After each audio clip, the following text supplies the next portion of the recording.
Games, comics, anime. Codenamed Epic.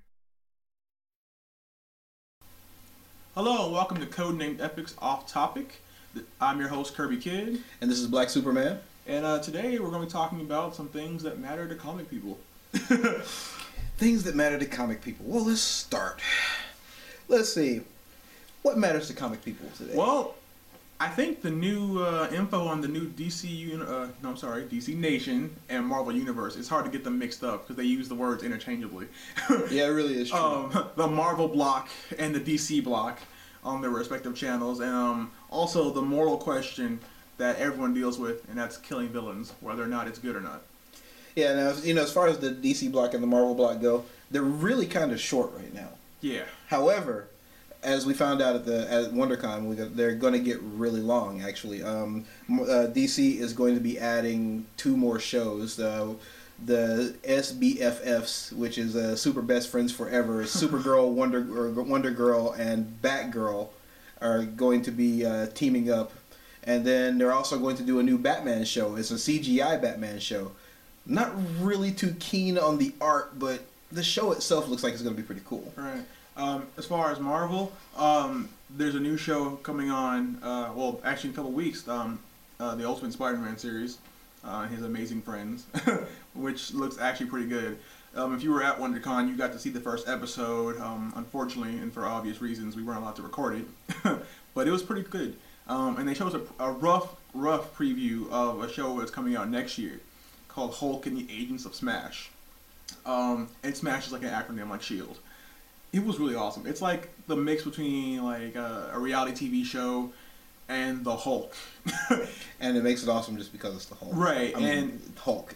Yeah, and it's Hulk, She-Hulk, Scar, the Son of Hulk, A-Bomb, and Red Hulk going around in the armor-plated van and smashing things to save the world, I guess. Stop it. You had me at Hulk. And that's coming out in 2013. Both Marvel and DC are doing little animated shorts in between. They seem to really like to mirror each other. Yeah, they do. They seem to be like going against each other, trying to see which one can do the best at the same thing. But like the DC shorts, according to the guys who are there, as far as those shorts go, if we like them and you send in letters to DC, if there's enough letters to DC about certain shorts, they'll try to turn them into TV shows. Right. So, if you like it, write them. Right. So now, you got to see a little bit of the new DC Nation stuff at WonderCon. Can you tell us how you felt about it? Well, mostly all they showed was the shorts. They showed like some snippets of the new upcoming Green Lantern series. It's already playing, but they showed like parts of the rest of the season, and then they showed some clips from the beginning of the new Young Justice series. Now, as far as the Green Lantern part goes, the Green Lantern one was pretty good, but even watching just the show, it moves kind of slowly, so right. The clips, they didn't really tell you very much of anything other than the Red Lantern that they picked up is going to end up being part of their team. Right, and we found that out like...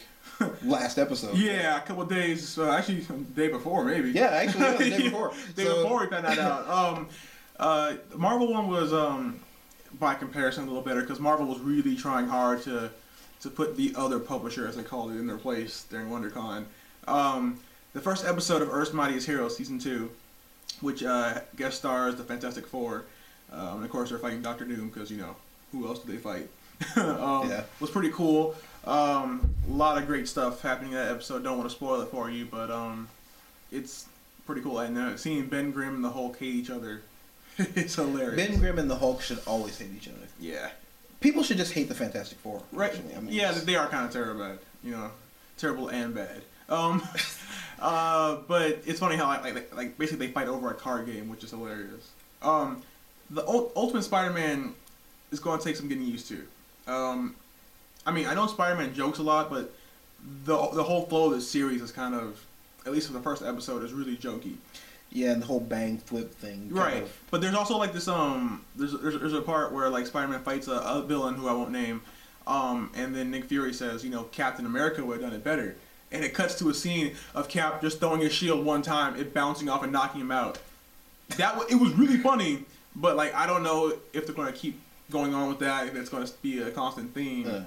But by the end of the episode, it seemed kind of cool. You know, can't say that either. It's awesome. Just watch it. But that's pretty much all they allowed us to see, right?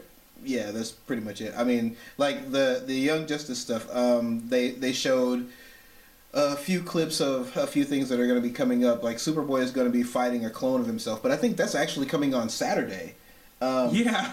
And then they were like, DC. As far as all the DC superheroes go, the Justice League in season 2 is going to, for some reason, not be able to help the Earth, and the Earth is going to be invaded by aliens. So Young Justice is going to have to go out there and take care of it. I don't think DC understands that. And people want to see previews at cons. They don't want to see stuff that they just saw that morning. Yeah, they need to get on that. But you know, we digress. Next is the all-important, question that every hero has to wrestle with, that every fan has asked: why not just kill the villains? Well, let's see. Before we get into that, we saw Superman versus the Elite, which was totally awesome, and I think we told you that before. Yeah, it was pretty good. At the beginning of Superman versus the Elite, Superman actually stands there talking to Lois Lane while a bunch of people get assassinated. All right. I mean, literally, while a bunch of people are standing there getting vaporized, he's telling Lois Lane to go somewhere. And then he runs down an alley, not even at super speed, just runs like at a jog down an alley. Then he comes from another direction so he can fight this guy. Now, about 7 people are dead. This is Superman. I don't understand. Yeah, see, if it was a Hulk, he would have just hulked out right there and he would put a stop to it. You have to admit that. He doesn't care about people knowing who he is. Yeah, the whole secret identity thing at that precise moment was a little weird for me. Yeah, I mean, but let's think about it this way. If you're that quick, shouldn't you be able to change that quick? Yeah, and then also, if people are being vaporized, how many people do you think are really looking at you take off your suit and clothes? Right. You know, just... Right. But, as far as killing the villains, though, my personal view on it is that some people are beyond help. Like, in these... Joker. Perfect example. But some can be changed. Like, for example, Hawkeye has not exactly lived a righteous life. Or Black Widow. But they're good Avengers. I mean, they're not powerful, but they're good Avengers. And the same thing with the Elite. I mean, it doesn't happen in that particular movie, but later on in the comic books, they actually become good guys and become parts of the Justice League. So there are bad guys who can be changed. But there are some people who break out every now and then and just kill people that aren't going to be changed. Yeah. Now, you may be able to reach somebody like Victor Freeze, because he's not really a villain in the villain sense. He's like, hey, my wife is kind of frozen, and I need money. I'd like some help. Yeah. But when you're messing with like Joker, or Kang, you don't reason with Kang. You just kill Kang. Yeah, I mean the same thing like Two-Face. I mean Two-Face just has a mental disorder. Right. You might be able to get the good side of him out. You're not gonna be able to reason with Darkseid. It's like trying to imprison Dormammu. He's not going to change. He's evil. But like I really think the whole saying it's a show of strength that you don't kill him. I think that's actually a weakness. Well, see, it's not like they're too afraid to take that step. But see, I kind of disagree there because there are certain people, like the Hulk, like Superman, where the idea that they'll take they take the law into their hands that way is very scary. Because imagine if you didn't do it. Let's say a city in Kansas gets wiped out. It's Kansas. And Superman's going to be pretty upset about that. Right. And you happen to be the only person who survives, so he thinks you did it. Well, I mean, you have to be framed, but weird stuff has happened. Especially in comic books. Yeah. I guess I could kind of see that, but I mean, of course you'd have to use it within reason, but I mean, there are some cases where it's just like, this needs to happen. Okay, now the Joker laughs in your face and says, "Oh yeah, by the way, I blew up 17,000." Right. Okay, now that I can totally see. Yeah. Just wipe him out. But as far as normal villains and everything, I mean, eventually there comes a point where, I think, at least in my opinion, for a good guy to be a good guy, he has to have limits. Right, but like I think after the 32nd time of somebody breaking out and killing somebody, or multiple people, you need to be like, hey, you had to run, and you ran the wrong way. You have to die. Yeah, this is more than 3 strikes. Like like street level people, that's fine. But when you get to like people who are more like a global threat, like a Loki or somebody, you need to put them down. Like you can't let Venom go, like they've done before. But where does that stop? I mean, because then you have Superman chasing down Saddam Hussein. Well, he's dead. But I mean, right. But you have Superman going into Iraq because Saddam Hussein killed 1 million of his own people. Well, see, there's a difference between a guy killing people via normal means, which, while bad, is not as bad as, hey, I'm immortal. Oh, also I shoot laser beams. I can enslave people to my will. Oh, I can crush you by stepping, like just stepping in your direction. I can control your mind. These are things that are that's a different scale, don't you think? Well, it's a different scale, but again, there comes a point where you just have to say to this person, like Superman stands for something. Right. And the moment that he steps past that, then he's not Superman anymore. Right, he's doing a good job. Okay, let's just put it this way. The person who broke out, Superman had captured him, put him in jail, he broke out, killed people. Now, let's say he killed the guy. Who doesn't die now? Oh, that's right, all those innocent people. You can't argue against that. You really can't. You can't argue against that. I can't argue. I'd like to. I really can't. Okay.